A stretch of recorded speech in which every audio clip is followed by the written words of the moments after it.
తెలంగాణలో జరగనున్న మున్సిపల్ ఎన్నికల్లో పోటీకి జనసేన పార్టీ నాయకులు సన్నద్దమవుతున్నారు. కొమరం భీం ఆసిఫాబాద్ జిల్లా కేంద్రంలో సన్నాహ సమావేశం జరిగింది. మున్సిపల్ ఎన్నికల్లో యువత రాణించేందుకు మంచి అవకాశమని నాయకులు అన్నారు. రాజకీయం ఏ ఒక్కరి ఆస్తి కాదన్నారు. ప్రజా సమస్యలపై పోరాడే యువత ముందుకు రావాలన్నారు. యువత సోషల్ మీడియాలో కాకుండా ఎన్నికల్లో పోటీ చేసి గెలిచినప్పుడే వ్యవస్థను మార్చగలమని జనసేన నాయకులు సంపత్ కుమార్, వినీత్ అన్నారు.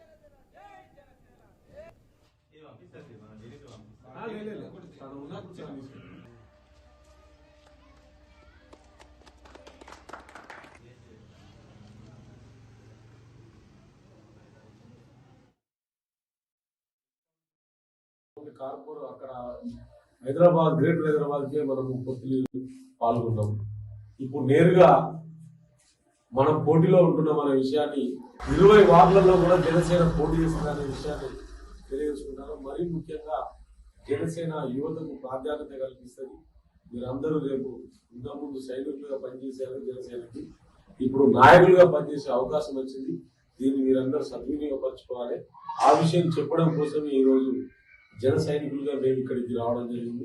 నాతో పాటు రమేష్, శ్రీనివాస్ గారు, వినీత్, వీళ్ళందరికీ నా యొక్క ధన్యవాదాలు తెలియజేసుకుంటా ఉన్నాను.